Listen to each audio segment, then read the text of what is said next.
지난주에 우리가 사도 바울의 8장의 말씀을 이렇게 이해했습니다.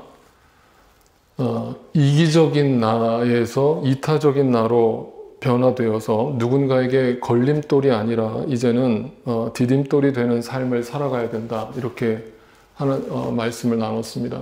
사도 바울은 지난주 말씀에 이어서 같은 맥락에서 또 이야기를 합니다. 자, 이것도 이런 맥락에서 해석을 해드릴 거예요. 계속 제가 거듭 말씀드리지만 고린도 교회는 영적이 어린 나이, 이제 막 신앙생활을 시작한 사람들, 성경에 대해서 이해하지도 못하고 예수 그리스도를 직접적으로 체험한 사람들이 적은 그런 교회였습니다. 그런 교회를 사도 바울은 포기하지 않고 계속해서 서신을 보내고 여러 제자들을 고린도 교회에 방문시키면서 특별하게 고린도 교인들을 애지중지했습니다. 실제로 사도 바울이 3차 선교 여행을 다니는 동안에 수많은 도시를 다니면서 복음을 전하고 교회를 세웠는데 이 고린도 교회한테만큼은 특별한 애정을 줬어요. 어떻게 할까요? 네, 항상 우리의 사랑은요, 시간으로 또는 물질로 표현이 되기도 하는데 사도 바울은 가장 많은 시간을 고린도 교인들에게 쏟아부었어요. 다른 수많은 도시들을 개척했는데 모든 교회들은 길어봐야 한 달, 한 달, 몇 주가 넘기지 않았어요. 복음을 딱 전해놓고 리더를 세워놓고는 또 다른 데로 옮겨가는 겁니다. 그런데 고린도 교회한테는 개척을 하고 나서 몇 년 있었을까요? 1년 6개월을 머물렀어요. 유례가 없는 일이었습니다. 사도 바울이 1년 6개월을 아무 근거도 없는 새로운 도시에 와가지고 그 고린도 교인들을 위해서 1년 6개월을 말씀을 가르쳤어요.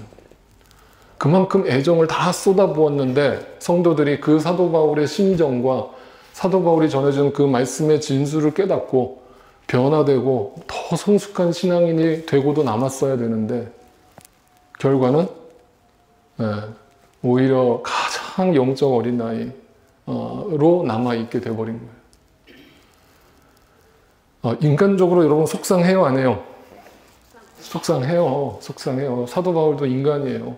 속상합니다. 왜 다른 교회는 한 번 얘기하면 알아듣는데 왜 이 교회는 숱하게 얘기를 했는데도 계속 제자리일까? 계속 제자리 걸음일까? 어떻게 신앙이 자라질 않을까? 인간적으로 너무 안타까운 거예요. 근데 사도 바울이 포기했어요, 안 했어요? 안 하죠. 끝까지 안 해요. 끝까지 물고 늘어져요. 그래, 네가 이기나 내가 이기나 한번 해보자. 그래, 하나님이 너희를 어떻게 붙드셨는지 한번 니네가 직접 경험할 때까지 내가 기다릴 거야. 근데 그냥 신앙이 자라지 않는 정도면은 말을 안 해요. 다른 교회 성도들은 뭐 예를 들면 빌립보 교회나 뭐 베레아 교회나 뭐 데살로니가 교회 이런 교회들은요 사도 바울을 아주 끔찍하게 생각을 했어요. 왜냐하면 사도 바울을 통해서 복음을 들었고 사도 바울을 통해서 하나님 말씀을 깨달았으니까 사도 바울을 아주 끔찍히 대했어요. 엄청나게 마음으로 존경하고 또 그를 따르는 모습들을 보여줘요. 그런데 고린도 교인들은 가장 많은 은혜를 입었는데 사도 바울에 대해서 비판하는 사람들이 나와요. 뭐라고 비판을 하냐면 근데 사도 바울 네가 말하는 게 틀린 말은 아닌 것 같은데 왜 다른 사도들이 얘기하는 거랑 네가 얘기하는 거랑 틀리지? 내가 볼 때는 네가 뭔가 좀 의심쩍어. 이렇게 얘기를 합니다. 그러면서 뭘 부인하냐면 사도 바울의 사도성을 의심합니다. 사도성이라는 게 뭐야? 사도라는 게 뭡니까? 여러분 이제 이런 배경 지식을 좀 설명드리고 오늘 말씀을 설명드릴게요. 자, 봅시다. 사도라는 단어부터 한번 생각해 봅시다. 여러분 사도라는 말은 한자로 풀어보면 이런 뜻을 불일사자에다가 무리도자를 사용해서 보냄을 받은 무리 이런 뜻이거든요. 이거를 영어로 하면 어퍼슬이라고 얘기하죠. 어퍼슬이라는 게 아포스텔로스라고 하는 헬라어를 그대로 영어가 가져온 거예요. 아포스텔로스라는 헬라어의 뜻이 뭐냐면 말 그대로 이거예요. 보냄을 받은 사람. 자, 그런데 당시에는 여러분 오늘날에 사도가 있습니까? 없습니까? 예? 있어요? 누가 있어요? 누가 사도예요? 있어요? 없어요? 똑바로 말씀해 보세요. 있어요, 없어요? 있으면 큰일 나요, 여러분. 있으면 이단이에요. 이단 사입이에요. 간혹가다 여기에 어떤 대형교회 목사님이 그 신사도 뭐 이런 얘기 합니다. 여러분, 신사도가 뭔지는 알고 계시죠? 그 100% 이단입니다. 여러분, 거기에 넘어가지 마세요. 지금도 사도가 존재한다는 거예요. 사도라는 게 예수 그리스도로 직접 계시를 받았다 이 말이에요. 직접 부르심을 받았고 직접 계시를 지금도 주신다는 거예요. 그래서 단지 그냥 일반 목회자들은 그냥 다 소경이고 자기한테만 하나님이 계시를 주시고 계시기 때문에 자기의 설교가 곧 성경이라는 거예요. 성경 66권 외에 자기의 설교가 성경이라는 거예요. 그거 주장하는 분들이 되게 많아요. 이름만 대면 여러분이 알만한 목사님도 거기에 한 부분이에요. 제가 여기서 공개적인 석상에서 말 못합니다. 개인적으로 와서 물어보세요. 제가 대답해 드릴게요. 여러분 유튜브에서 절대 보지 말아야 될 설교가 있어요. 여러분의 영적인 삶에 해를 끼칠 설교가 있어요. 제가 그거 사적인 자리에서 말씀드릴게요. 절대 그분 설교는 듣지 마세요. 자, 어쨌든 신사도 이거 다 거짓말이에요. 사도라는 것은 2000년 전에 존재한 특별한 그룹이에요. 누굽니까? 누가 사도였습니까? 네? 네, 예수님의 12제자가 바로 사도였죠. 예수님으로부터 직접 파송을 받았잖아요. 그죠? 그래서 그 파송을 받은 사람들이 어떻게 됩니까? 네, 사도의 그 자격 조건을 보죠. 사도의 자격 조건을 보면 첫 번째, 사도가 되려면 이 자격 조건이 따라와야 돼요. 첫 번째, 예수님의 직계 제자여야 돼요. 직계 제자라는 게 뭐예요? 예수님의 12제자 중에 한 사람이에요. 예수님의 12제자는 가룟 유다가 죽었죠. 자살했죠. 그리고 나서 사도행전 2장에 보면 새 제자를 뽑죠. 그죠? 그게 마띠아라고 하는 새 제자를 뽑아요. 그러니까 그 직계 제자 12명을 제외하고는 사도라는 호칭이 적합하지 않다라고 당시에 사람들은 생각했어요. 두 번째, 예수님의 부활을 직접 목격한 자여야 해. 예수님의 12제자는 예수님의 부활을 직접적으로 목격을 했죠. 그래서 그 부활의 증인이 됐어요. 세 번째, 예수님으로부터 직접 배우고 그분의 부르심을 받아서 그분이 파송하는 것을 경험한 사람. 그것이 세 번째 사도의 자격 조건이에요. 마지막 네 번째는 특별한 능력이 임해야 해요. 이적과 말에 능통해야 돼요. 그러니까 설교가 기가 막히게 해야 돼요. 그래서 베드로 같은 경우는 사도행전에 보면 설교 한 번 하니까 어떤 일이 벌어져요? 막 예루살렘에 있던 성도들 중에 3,000명, 5,000명이 남자만 구원받는 일이 벌어져요. 단지 말을 잘해서가 아니라 말 속에 능력이 임했다 이거예요. 그래서 그 말을 듣고 사람들이 변화되고 거듭나더라. 이게 사도의 자격 조건이에요. 자, 그런데 사도 바울을 사도성을 의심하는 이유가 뭘까요? 바로 이 사도의 자격 조건에 사도 바울이 다 해당될까요? 안 될까요? 될까요? 안 될까요? 안 됩니다. 왜 안 됩니까? 예수님의 직계제자가 아니죠. 일단 직계제자 아니죠. 나중에 예수님을 만났어요. 예수님의 부활도 목격했습니까? 사도 바울이 직접 목격하지 않았어요. 부활하신 주님이 다메섹 도상에서 나타났을 뿐이지 부활하신 주님을 직접 목격하지 못했어요. 그리고 예수님으로부터 직접 배우지도 못했습니다.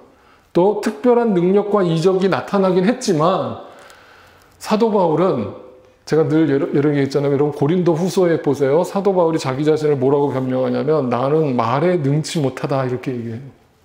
나는 글은 잘 쓰는데 내 서신을 통해서 많은 사람들이 예수님께 돌아오는데 내가 설교하면 다 졸고 앉아있는 거예요. 다 졸고 앉아있고 뭔 소리 하는 거야? 왜 이렇게 지루해? 막 이러는 거예요. 부적합해. 사도 바울은 말을 그렇게 못했어요.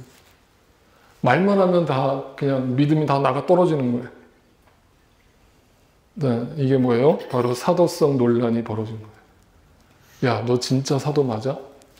우리가 네 말을 어떻게 믿고 따라야 돼? 너 예수님의 직계제자도 아니고 예수님의 부활을 직접 목격한 것도 아니고 예수님한테 직접 파송을 받은 것도 아닌데 너를 어떻게 우리가 사도로 인정해야 돼? 이렇게 비판하는 목소리가 커지고 있었던 거예요. 어느 교회에서? 고린도 교회에서. 다른 교회들에서는 이 논란이 있었을까요? 없었을까요? 퀴즈. 정말 아이러니한 건데 사도 바울이 가장 많은 시간을 들이고 가장 많은 노력과 공을 들였는 교회에서는 야, 너 진짜 사도 맞아? 네 말을 우리가 들어야 돼? 라고 비판하는 사람들이 나오기 시작하는데 오히려 다른 교회에서는 네, 그런 논란 자체가 일질 않습니다. 여러분이 사도 바울입니다. 이런 소리를 들으면 어떤 마음이 드세요? 뭐 가서 멱살이라도 잡아요? 그러면 해소됩니까? 어떻게 합니까? 예? 안 가요.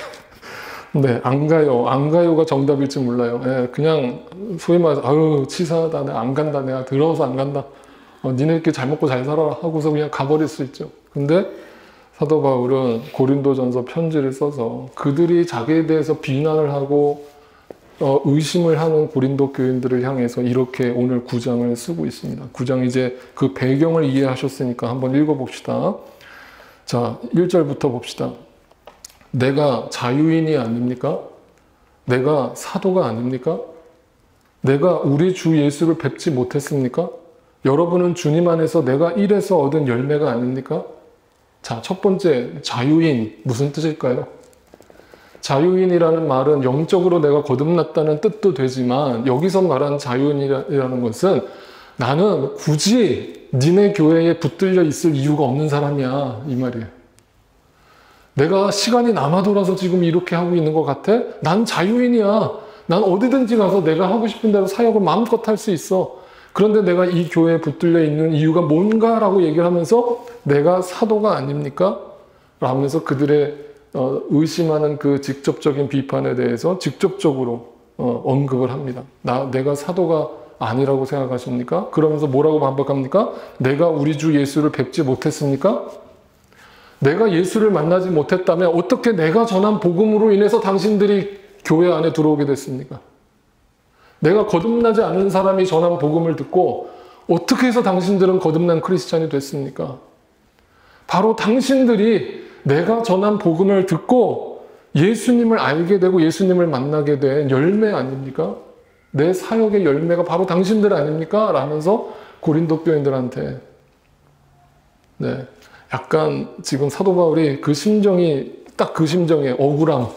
억울함과 약간 인간적으로 치사함과 뭔가 그런 마음을 가지고 지금 얘기를 합니다. 잘 들어보세요. 2절입니다. 다른 사람들에게는 내가 사도가 아닐지 몰라도 자 보세요. 뭐라고 얘기하면 차라리 다른 교회 사람들이 저 사도 바울 좀 사도성이 의심되는데 직계 제자도 아니고 이렇게 얘기한다면 내가 차라리 이해할지 몰라요. 이해하겠습니다. 왜? 그들은 나를 잠깐 봤으니까. 근데 여러분들은 저 1년 6개월 동안 하나님의 말씀을 같이 공부했고 예수 그리스도의 복음을 함께 나눴는데 어떻게 여러분이 나한테 사도성을 의심한다는 말을 합니까? 라면서 억울한 겁니다. 그러면서 여러분은 주님 안에서 나의 사도직을 보증하는 표입니다. 무슨 말이에요? 바로 여러분이 나의 열매, 내 사역의 열매, 여러분이 나를 통해서 역사하신 그 주님을 만나게 되었고 그러니까 여러분이 나의 사도직의 보증수표나 다름없습니다. 바로 여러분이 증거입니다. 내가 사도라는 증거. 그러면서 뭐라고 얘기합니까? 나를 비판하는 사람들에게 내가 이렇게 답변합니다. 자, 이제 우리가 지금까지 사도행전, 빌립보서, 골로새서, 에베소서 수많은 사도 바울의 서신을 다 읽었잖아요. 읽었는데 이렇게까지 격앙되게 사도 바울이 자기 자신을 변호하는 모습을 보신 적이 있습니까? 있어요? 기억나세요? 없어요. 그래서 좀 낯설어요. 사도 바울이 이 정도 가지고 저렇게 예민하게 그걸 굳이 또 답변하겠다고 서신을 쓰고 앉아 있을까? 오히려 사도 바울의 성품이나 사도 바울의 믿음으로 본다면 어떻게 해줘야 돼요? 이런 영적 어린아이와 같은 고린도 교인들을 어떻게 해줘야 돼요? 네? 어떻게 해줘야 돼요, 여러분? 그냥 품으면 되잖아요. 그냥 저들이 영적으로 어려서 그렇지. 그래, 내가 품어주자. 아비의 마음으로 품어주자. 하고 넘어가면 될 일인데 왜 굳이 사도 바울은 조목조목 그들의 비판에 대해서 논리적으로 자기를 변호하고 있을까요? 예? 사도 바울의 성격이 뭔가 바뀐 겁니까? 갑자기 그 신앙이 흔들렸어요? 두 가지 이유가 있습니다. 이해하세요. 첫 번째, 이것은 단지 바울의 사도성에 대한 공격으로 끝나지 않기 때문이에요. 왜냐하면 바로 그것은 바울의 사도성에 대한 공격은 곧 그가 전한 복음마저 훼손하는 일로 여겨지기 때문입니다. 무슨 말인가? 사도 바울이 사도성이 의심된다라고 생각하는 사람들의 마음속에는 그가 전했던 모든 말씀들이 다 의심스러워, 안 의심스러워요? 의심스럽게 들리겠죠. 자, 이거를 쉽게 설명드립니다. 여러분, 저는 목회자가 되기 위해서 이제 신학교에 입학해서 7년 동안 신학교 수업을 다 마치고 졸업을 하고 졸업장을 따고 그리고 사역을 거쳐서 목사 안수까지 다 받아서 목회자가 됐어요. 그런데 어떤 성도님이 갑자기 의문을 제기하는 거예요, 저한테. 우리 목사님 진짜 목사 안수 제대로 받은 게 맞나? 한번 추적해봐야지. 그래서 막 제가 다닌 학교에 막 가가지고 유영선이라는 사람이 진짜 이 학교 다녔습니까? 라면서 그걸 조사하기 시작해요. 근데 만약에 아니라고 판명이 됐어요. 그러면 저를 통해서 들었던 모든 말씀들을 의심해야 안 해요? 해야 안 해요? 인간의 마음이라는 게 그런 거예요. 복음 자체의 그 능력을 믿고 이해하는 게 아니라 누가 전했느냐가 중요한 거예요. 근데 그 사도 바울이 만약 사도성이 의심된다면 그가 전한 복음들도 우리는 있는 그대로 받아들일 수 없어가 되어버리는 거죠. 그러면 누구 말을 듣겠어요? 그때부터. 누구 말을 듣겠어요? 사도 바울의 말을 안 들으면 누구 말을 들어요? 다른 사도들의 말을 듣겠죠. 그런데 그 다른 사도가 예수님의 12제자가 아니라 고린도 교회에 들어와서 온갖 이상한 말씀을 전달하는 선생들이 있었단 말이에요. 그 거짓 선생들의 말을 귀담아 듣는 거예요. 우리 교회는 그런 분들 안 계시리라 믿지만 제가 부탁하고 싶은 게 있어요. 여러분, 저는 우리 교회 설교만 여러분 들으시라고 제가 얘기한 적 없습니다. 저는 그렇게 가르친 적 없어요. 다른 교회 목사님들 설교, 건강한 교회 목사님들 설교 마음껏 들으세요. 그런데 제가 중요하게 가르쳤던 부분들이 있을 거예요. 이것만큼은 본질이니까 여러분 절대 오해하지 말고 다른 얘기 듣지 말고 이건 붙들고 계세요라고 전했던 부분들이 있을 거예요. 그런데 어떤 분들 그런 생각하실 분들이 있어요. 다른 교회 목사님하고 그냥 우리 목사님 생각이 다르지? 해석이 다르지? 라면서 그 부분에 대해서 이의를 제기하실 분들이 계실지 모르겠어요. 네. 그럼 여러분 알아서 판단하세요. 두 번째 이유. 네, 자신이 포기한 권리. 사도 바울은 자신의 사도성을 가지고 있음에도 불구하고 사도로서의 권리를 주장하지 않았어요. 그런데 그 권리를 주장하지 않은 것이 마치 사도로서 자격이 없기 때문에 포기한 것처럼 오해받을 수 있는 소지가 있었기 때문에 사도 바울은 이 부분에 대해서 아주 강력하게 자기 자신을 변호합니다. 그 강력하게 자기 자신을 변호하는 내용이 이제 4절부터 나와요. 보세요. 이렇게 얘기합니다. 그 사도의 권리를 이렇게 얘기하는데 사도의 권리, 여러분 권리라는 게 무슨 뜻입니까? 마땅히 내가 누려야 할 어떤 가치, 그런 거죠. 보상, 뭐 이런 거겠죠. 근데 뭐라고 얘기하는가? 첫 번째, 우리에게 먹고 마실 권리가 없습니까? 자, 첫 번째 사도의 권리가 뭡니까? 먹고 마실 권리. 무슨 뜻일까요? 여러분, 사도는 사람입니까? 예수님입니까? 이런 유치한 얘기를 해야 되는 거예요. 근데 사도 바울이 지금 고린도 교회한테 그 유치한 얘기를 하고 있는 거예요. 여러분, 우리는 먹고 살면 안 됩니까? 우리는 내가 무슨 신이에요? 내가 하나님이에요? 내가 예수님입니까? 나도 먹고 살아야 되잖아요. 먹고 사는 게 죄입니까? 사도 바울이 그렇게 얘기하는 거예요. 그럴 권리가 없습니까? 나도 등 따시고 배부를 권리가 없습니까? 이렇게 얘기하는 거예요. 두 번째 권리 뭐예요? 우리에게는 다른 사도들이나 주님의 동생들이나 게바가 누구예요? 베드로처럼 믿는 자매인 아내를 데리고 다닐 권리가 없단 말입니까? 여러분, 다른 사도들은 다 결혼을 했죠. 결혼을 해서 배우자가 있단 말이에요. 근데 그 배우자들을 데리고 전도 여행, 선교 여행을 다니는 거예요. 그러면 혼자 다닐 때와 가족들이 같이 다닐 때의 차이가 뭐예요? 좋은 점, 나쁜 점. 사역자가 가족들을 다 데리고 다니는, 선교를 다니는 거와 혼자 다니는 거와 어떤 차이가 있을까요? 좋은 점은 일단 가족들이 같이 다니면 먹을 거 뭐 이런 것들은 해결이 되겠죠. 뭐 와이프 되는 사람이 뭐 음식을 해준다든지 이런 도움은 받을 수 있겠죠. 그러나 단점이 뭐예요? 다 그게 비용 아니에요? 비용? 아니에요? 맞죠? 그래서 여러분, 목회자가 자녀가 많으면 시험 들어요, 안 들어요?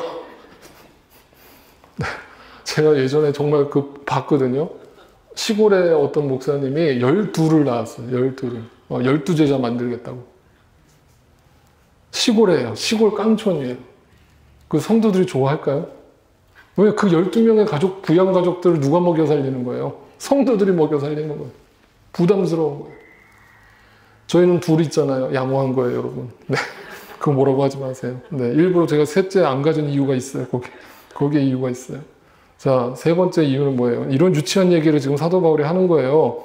나는 그럴 권리가 없어서 안 데리고 다닙니까? 이 말이에요. 네. 세 번째, 나와 바나바에게, 바나바가 누굽니까? 사도 바울과 1차 선교 여행을 같이 다녔던 동역자 아니에요? 근데 2차 선교 여행을 가기 바로 직전에 그 조카 마가, 사촌 마가를 같이 데리고 가는 일로 다퉈가지고 서로 갈라섰어요. 갈라서가지고 바나바와 마가는 그 밑에 지역, 1차 선교 여행을 다녔던 지역을 다시 답습하고 사도 바울과 실라는 저 위쪽 한 번도 가보지 않았던 북쪽 지역으로 선교 여행을 떠났죠. 그죠? 그런데 그 바나바를 다시 언급하면서 나와 바나바는 노동하지 않을 권리가 없습니까? 이게 무슨 말이냐면 사도 바울은 고린도 교회에서 어떻게 사역을 했냐면요. 자비랑 사역을 했어요. 그래서 뭘 했어요? 천막 제조업자가 돼서 그 브리스길라와 아굴라를 따라서 천막 제조를 하면서 공장에서 낮에는 노동을 하고 밤에는 말씀을 가르치는 사역을 감당했던 거예요. 그런데 이걸 가지고 어떤 분들이 또 이렇게 얘기를 하세요. 아, 그러면 오늘날 목사님들도 다 자비랑 선교해야 되는 거 아닙니까? 사도 바울처럼? 그거는 성경을 몰라서 그런 소리 하시는 거예요. 여러분, 사도 바울은요, 유일하게 고린도 교회에서만 자비랑 선교를 했어요. 다른 교회에서는 다 사례를 받았습니다. 먹고 살 수 있는 기본적인 사례를 받고 사역을 감당했어요. 아까 얘기했잖아요. 먹고 마실 권리가 없어요? 사도 바울은 굶어 죽어요, 그냥? 네? 사역을 하려면 기본적인 건 제공을 받아야 될 거 아니에요. 그거를 다른 교회들은 다 그걸 제공을 해주고 서포트를 해줬어요. 그런데 고린도 교회에서만 자비랑 선교를 했습니다. 이유가 뭘까요? 이유가 뭘까요? 교회가 재정이 넉넉치 않아서? 여러분, 고린도 교회는요, 어떤 교회라고 그랬어요? 부자 교회였어요. 고린도라고 하는 도시 자체가요, 오늘날 얘기하면 뭐 맨하탄이나 보스턴 같은 대도시였어요. 예? 그러니까 돈 많은 부자들이 교회 안에 많이 들어왔단 말이에요. 그 사도 바울 하나, 그 부양 가족도 없는 그 사도 바울 하나 먹여 살릴 재정적 능력이 없었겠어요? 있었어요. 그런데 사도 바울이 왜 자비랑을 했을까요? 왜? 두 가지 이유에서요. 첫째 이유는요, 당시 헬라 시대에는요, 떠돌이 철학자라는 사람들이 있었어요. 떠돌이 철학자가 뭐냐면요, 헬라 시대는 철학이라는 것이 굉장히 발달하지 않았습니까? 그러니까 도시를 돌아다니면서 자신의 개똥 철학을 전달하는 철학자들이 있었어요. 그러면 그 철학자들도 먹고 살아야 되잖아요. 그죠? 그러니까 무슨 아고라 같은 그런 이렇게 강단 같은 데서 자기가 개똥 철학을 전달하고 거기에 대해서 돈을 받는 거예요. 마치 오늘날 그냥 버스킹 같은 거예요. 버스킹. 이렇게 노래 불러주고 사람들이 동전 던져주잖아요. 그거 똑같아요. 떠돌이 철학자들이 자기의 어떤 철학을 전달하고 거기에서 수입을 얻었어요. 그런데 사도 바울이 와서 복음을 전하니까 사도 바울도 누구처럼 생각하는 사람들이 있었냐면 바로 사도 바울을 그 떠돌이 철학자처럼 생각하는 사람들이 있었어요. 야, 저 사람이 뭔가 뭐 복음이라는 걸 얘기하는데 내가 가만 들어보니까 난생 처음 들어본 얘기인데 저 사람의 철학 같은데, 무슨 새로 나온 철학 같은데 그 철학을 하고 저 사람도 돈을 벌려고 저런 소리를 하는 거지, 먹고 살려고 저런 소리 하는 거지, 라면서 사도 바울의 그 순수한 복음에 대한 마음을 의심하는 사람들이 있었던 거예요. 그걸 사도 바울이 알고 있었죠. 알고 있으니까 일부러 돈을 안 받은 거예요. 왜? 그들이 그렇게 오해를 할까봐, 마치 내가 돈을 벌기 위해서 복음을 전하는 걸로 오해할까봐 안 받았어요. 두 번째 이유는 고린도 교회의 특성이죠. 고린도 교회에는 믿음이 연약한 자, 영적 어린아이들이 많다 보니까 돈에 민감한 거예요. 그래서요, 나중에 이제 고린도 후서 또 얘기하겠지만 연보, 헌금에 대한 얘기도 하거든요, 사도 바울이. 하는데 고린도 교회는 헌금을 잘 했을까요? 안 했을까요? 네, 어느 정도로 안 했을까요? 네. 다 자린고비, 다 스크루지 같은 성도들만 있었어요. 자기 돈 일불하는 게 아까워서 헌금 죽었다 깨어나도 헌금 안 하는 거예요. 안 하는 거예요. 사도 바울이 이거를 그냥 넘어갈까요? 내버려둘까요? 나중에 막 혼냅니다. 혼냅니다. 헌금을 강요하는 게 아니라 너희는 아직도 그 물질의 종이 되어서 그 물질, 네 돈 일불 하나 내는 게 그렇게 아까워? 하나님 나라를 위해서 쓰는 게 그렇게 아까워라면서 그 권리에 대해서 얘기를 해요. 그런데 지금 고린도 교회는 사도 바울이 볼 때 너무 영적 어린아이이기 때문에 헌금에 대한 언급을 하는 것 자체가 시험거리가 될까봐 아예 자기가 돈도 안 받고 자비량으로 선교를 하는 거예요. 분명히 말씀드려요. 자비량 선교는 특수한 경우였지 대다수 모든 교회에서는 사도 바울과 모든 사도들에게 기본적인 먹을 것을 제공하는 그런 사례를 베풀었다는 것을 분명히 기억하세요. 자, 이 세 가지가 뭐라고요? 사도들의 권리라고요. 적어도 사도라면 이 세 가지, 부양 가족을 먹여 살려줄 교회가 책임이 있어야 되고, 또 노동을 하지 않고 저 사역자가 말씀 전하는 것에만 집중할 수 있도록 책임을 져줘야 되고, 먹고 마실 수 있는 정도의 기본적인 생활비는 제공을 해주는 것이 마땅한 권리예요. 그러면 이거를 사도 바울이 주장한다고 해서 그것 자체가 죄가 되거나 시험거리가 될 수 있다는 거예요, 없다는 거예요? 없다는 거예요. 마땅한 권리라는 거예요.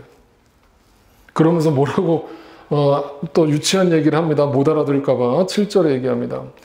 자기 비용으로 군에 복무하는 사람이 있습니까? 여러분 군대 갔다 오신 남자분들, 네? 군대 갈 때 내 돈 내고 군대 갑니까? 네? 거기서 내 돈 내고 밥 사 먹어요? 아니잖아요. 나라에서 제공을 해주는 거잖아요. 왜? 내가 나라의 국민으로서의 의무를 다하기 때문에 그 먹고 사는 문제는 내가 책임져 줄게. 국가가 책임져 줄게 하는 거 아닙니까? 그런데 똑같이 그 얘기가 자기가 돈 내서 군대 가는 사람이 어디 있어요? 그러면서 포도원을 만들고 그 열매를 따먹지 않는 사람이 어디 있어요? 내가 포도원의 주인인데 가을에 추수를 하면서 내가 열심히 봄, 여름, 가을 동안 노력을 해서 거둔 그 열매를 내가 못 따먹습니까? 예? 양떼를 치고 그 젖을 짜먹지 않는 사람이 어디에 있습니까? 자기가 양을 치고 그 젖을 먹는다고 해서 죄가 됩니까? 제가 분명히 말씀드려요. 너무 유치한 얘기를 하고 있는 거예요. 너무나 유치한데 이것조차도 고린도 교회는 못 알아들으니까 사도 바울이 너무 유치하게 얘기하는 거예요. 여러분 정말 내가 그럴 권리가 없어서 그런 걸 주장하지 않는다고 생각하십니까? 자, 그러면서 11절에 이렇게 얘기합니다. 우리가 여러분에게 영적인 것으로 씨를 뿌렸다면 여러분에게서 물질적인 것으로 거둔다고 해서 그것이 지나친 일이겠습니까? 내가 영적인 것을 뿌려서 기본적으로 먹고 살 수 있는 사례를 받는 게 죄입니까? 라고 사도 바울은 얘기하는 거예요. 그러면서 또 13절, 14절에도 계속 얘기합니다. 성전에서 일하는 사람은 성전에서 나는 것을 먹고 제단을 맡아보는 사람은 제단 제물을 나누어 가진다는 것을 여러분은 알지 못합니까? 이와 같이 주님께서도 복음을 전하는 사람들에게 복음을 전하는 일로 살아가라고 지시하셨어요. 복음을 전하는 일로 내가 너희를 이 땅에서 기본적으로 먹고 살 수 있는 건 책임져 줄게 라면서 주님이 명령하셨다는 거예요. 그러니까 너희는 복음에만 전념해, 말씀에만 전념해. 이런 유치한 얘기를 성도들한테 해야만 되는 이 슬픈 상황. 고린도 교회. 자, 결론을 한번 얘기해 봅시다. 이렇게 유치한 얘기를 사도 바울이 할 때 고린도 교인들이 마음에 찔려서 아, 그렇구나. 우리가 뭔가 착각하고 있었구나. 아, 사도 바울한테 우리가 좀 다른 자세를 가져야겠구나. 이렇게 생각했을까요? 네, 나중에 고린도 후서 가면 알게 됩니다. 그들의 반응. 뭔 소리 하는 거야? 뭔 소리 하는 거야? 뭐야, 돈 달라는 거야? 네, 유치한 거예요. 너무 유치한 거예요. 그러면서 자기들 배불리는 데는 잔뜩 돈을 갖다 쓰면서 교회 위해서 일부를 쓰는 건 아까워하는 거예요. 영적 어린 나이. 네. 뭐예요? 그 다음에 12절 이렇게 얘기합니다. 다른 사람들이 여러분에게 이런 권리를 가졌다면 하물며 우리는 더욱 그러하지 않겠습니까? 다른 세상 직업을 갖고 있는 사람들도 기본적인 이런 권리를 누리는데 하나님 나라를 위해서 헌신하고 모든 인생을 다 같이 바쳐서 살아가는 사도들 같은 경우에 더욱 그 권리를 주장할 이유가 있지 않습니까? 누구는 좋은 거 몰라서 맛있는 거 몰라서 안 먹어요? 네? 누구는 좋은 차 살 줄 몰라서 안 사요? 누구는 좋은 집에 살 줄 몰라서 안 살아요? 그 당연한 거 아닙니까? 그런데 15절에 이렇게 얘기합니다. 사도 바울이 본론으로 얘기하는 거예요. 15절 그러나 이렇게 유치한 얘기를 쭉 얘기하다가 그러나 나는 이런 권리를 조금도 행사하지 않았습니다. 내가 여러분한테 단 한 번이라도 돈에 대해서 얘기한 적이 있습니까? 헌금에 대해서 얘기한 적이 있습니까? 내 권리를 주장한 적이 있습니까? 내 사례비 좀 올려달라고 얘기한 적이 있습니까? 없다는 거예요. 단 한 번도 이걸 입 밖에 꺼내본 적도 없다는 거예요. 또 나에게 그렇게 하여 달라고 이 말을 쓰는 것도 아닙니다. 오해하지 마세요. 내가 지금 이렇게 쓰는 것은 지금 나를 생각해 달라고 쓰고 있는 거 아닙니다. 그렇게 하느니 차라리 내가 죽는 편이 낫겠습니다. 내가 그거를 지금 글로 써서 나 좀 알아봐 주세요. 나 좀 챙겨주세요.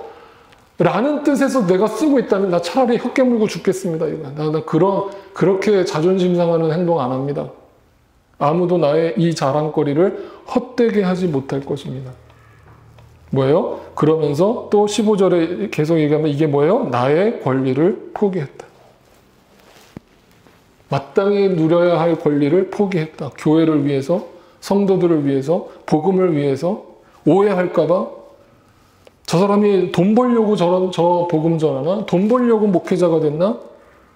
오해할까봐 그 권리를 포기했다. 그러면서 16절에 결론적으로 이렇게 얘기합니다. 내가 복음을 전할지라도 그것이 나에게 자랑거리가 될 수 없어요. 나는 어쩔 수 없이 그것을 해야만 합니다. 내가 복음을 전하지 않으면 나에게 화가 미칠 것입니다.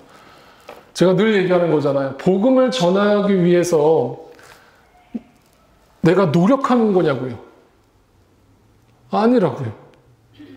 내가 어쩔 수 없이 한다는 말을 또 오해하실까봐 그 뒤에 17절에서 이렇게 얘기합니다. 17절 내가 자진해서 자발적으로 이 길을 가는 것은 삭을 받을 것입니다. 그 삭은 어떤 보상이나 대가가 아니라 그러나 내가 마지못해서 한다면 직무를 따라 하는 것입니다. 나는 목회자니까 사도니까 마땅히 그냥 의무적으로 하는 것이 아니라 자진해서 이 길을 가는 겁니다.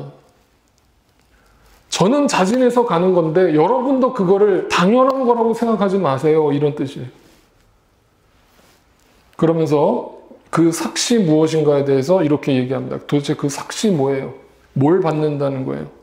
그리하면 내가 받을 삭은 무엇이겠습니까? 그것은 내가 복음을 전할 때에 값없이 전하고 복음을 전하는 데에 따르는 나의 권리를 이용하지 않는 사실이 나의 삭시입니다. 무슨 말이에요? 그 삭시 뭐예요? 나의 권리를 이용하지 않는 게 삭시래요. 보상이래요. 이 말의 뜻을 이렇게 이해하셔야 돼요. 사도 바울은 그 복음을 전하기 위해서 내가 인간적으로 마땅히 주장할 수 있는 나의 권리를 내려놨어요. 포기했어요. 주장하지 않았어요. 나를 죽였어요. 그걸 성도들 앞에서 그대로 살아냈어요. 그러면 그 삭은 뭐냐면 사도 바울이 왜 그렇게 사는가? 자발적으로 그렇게 산다고 그랬잖아요. 그러면 사도 바울의 머릿속에는 무언가를 본 거예요. 무언가를 알고 있는 거예요. 의무가 아니란 말이에요. 직업이 아니라고요. 뭔가를 본 거예요. 그랬기 때문에 그 좁은 길을 가는 거예요. 자기를 희생하면서, 자기를 낮추면서. 그게 뭘까요? 빌립보서에서 사도 바울이 이렇게 얘기하죠. 빌립보서 2장 6절 8절이에요. 그는 하나님의 모습을 지니셨으나 누구예요? 그가 누구예요? 예수 그리스도. 예수 그리스도는 하나님의 모습을 지녔지만 어떻게 했다고요? 하나님과 동등함으로 여기지 아니하시고 당연하게 여기지 않으시고 자기를 비웠다고요. 그리고 뭐가 되셨다고요? 종의 모습이 되셨다고요. 그래서 이 신이 사람이 되셨다고요. 그는 사람의 모양으로 나타나서 자기를 어떻게 해요? 낮추시고 죽기까지 순종하셨으니 십자가에 죽기까지 하셨어요. 그게 내가 만난 예수예요. 내가 만난 예수는 이런 분이에요. 그러면 나도 자발적으로 그렇게 살아가는 것이 마땅해요? 마땅하지 않아요? 마땅해요. 그게 내 삭시라고요.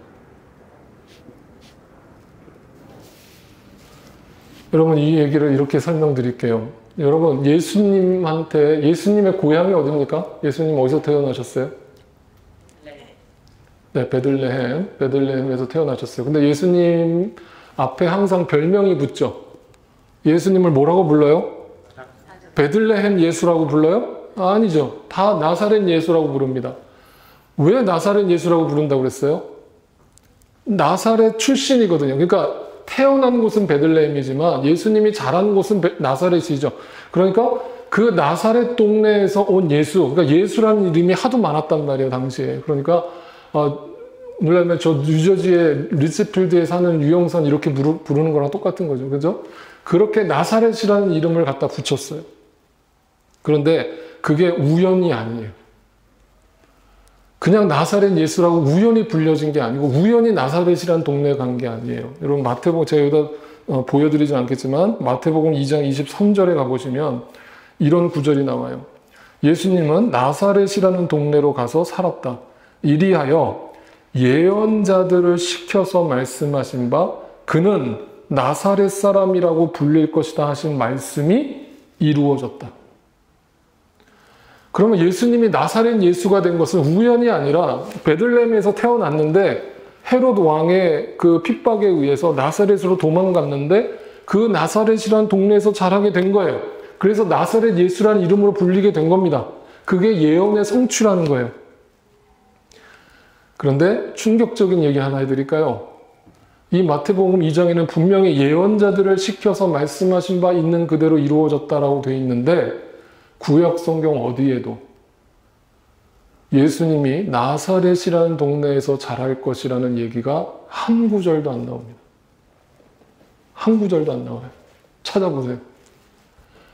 오히려 베들레헴에 태어날 것이라는 얘기는 많이 나와요. 그런데 나사렛 예수가 될 것이라는 구절은 성경에 안 나옵니다. 구약에 안 나와요. 그럼 뭐예요, 목사님? 이상한데요? 그러면 마태복음이 뭔가 실수를 했나요? 성경에 오류가 있나요? 그 뜻이 아닙니다. 여러분 나사렛이라는 동네는 좋은 동네입니까? 거지 같은 동네입니까? 네. 네. 이런 말이 있잖아요. 당시 사람들이 뭐라고 떠들고 다녀요? 야, 나사렛에서 어떻게 선한 것이 나오겠냐? 네? 그 말은 뭐냐면 나사렛은 저 어릴 때 서울에 달동네라는 게 있어서 지금은 다 없어졌어요. 개발돼서. 그래서 그 달동네에 가면요. 판자촌이라는 게 있었어요. 그래서 그 동네 사는 애들은요. 그냥 완전히 다른 나라 사는 애들 같아요. 예? 저희 어릴 때에도 물론 이렇게 막 코 흘리고 다니고 다 그랬지만 걔네들 보면 막 옷이 막 다 그냥 무슨 진짜 거지같이 하고 다녀요. 판자촌에 사는 애들. 그러면 오늘날로 얘기하면 그 판자촌 달동네 예수 그렇게 얘기합니다.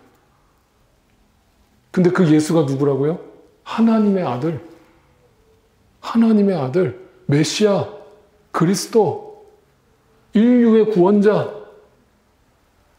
근데 그 예수가 나사렛 출신이래요. 달동네 판자촌 출신이라고.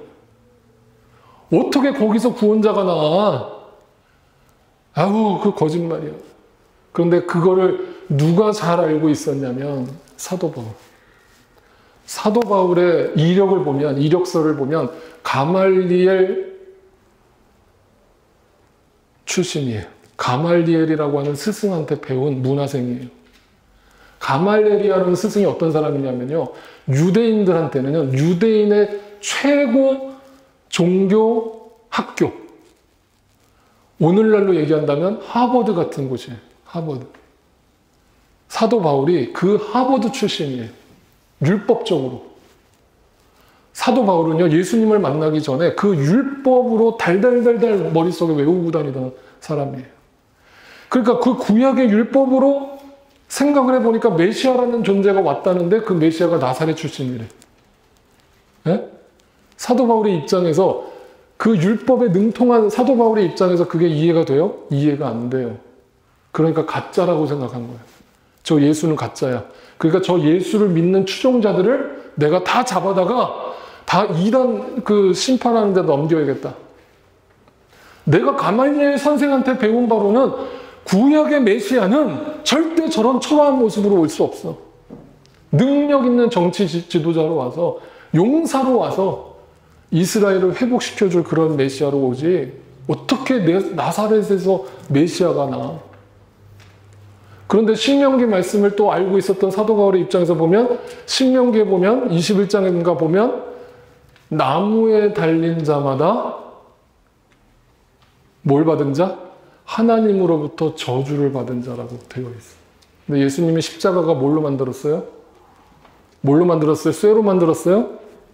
나무로 만들었어요. 그러니까 율법학자였던 사도 바울이 볼 때는 절대 메시아일 수가 없는 거예요. 나사렛 예수는.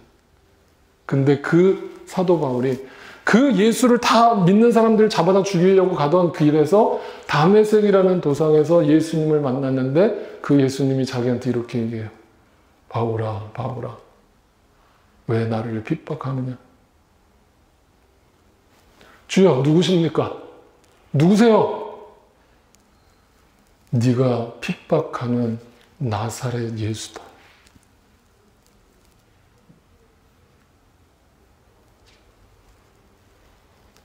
진짜 그 예수님이 나사렛 출신이라고요? 그 찢어지게 가난한 동네, 그지들이 사는 동네, 내가 알고 있던 그 메시아, 율법에서 그 능력 있고 강하고 있어 보이는 왕으로 나타날 그 메시아가 아니고요? 네가 핍박하는 나사렛 예수, 네가 업신여기는 나사렛 예수. 아유, 예수 믿는 게 좀 품위가 있고 좀 있어 보여야지. 예수 믿는 게 왜 이렇게 맨날 죽상이고 맨날 이렇게 십자가에 죽으란 얘기만 하고, 목사님은 왜 저렇게 맨날 그지같이 살고 좀 떵떵거리고 다른 교회 목사님들처럼 좀 능력 있게 좀 사시지.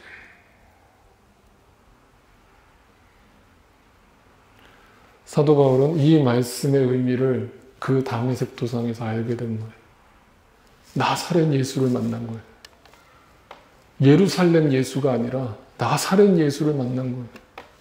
그때 자기가 했던 고정관념이 무너지면서 그 주님을 인격적으로 만난 거죠.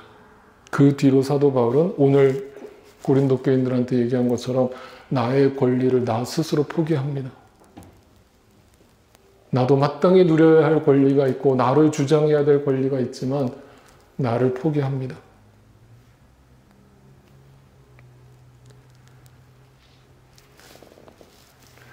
여러분의 인생에 적용해 보세요. 여러분은 어떻게 예수를 믿고 계세요? 여러분은 어떻게 예수님 앞에서 나사렛 예수를 따르고 계세요? 어떻게 나의 권리를 포기하고 계세요? 일불 헌금하는 것도 아까워서 그러면서 자기는 명품백 들고 다니는 그런 성도가 있다면 하나님 앞에서 부끄럽지 않아요? 명품백 샀다고 잘못했다고 얘기하는 거 아니에요? 또 오해하지 마세요. 네. 이 유치한 얘기를 사도 바울은 고린도 교인들한테 하고 있습니다. 왜?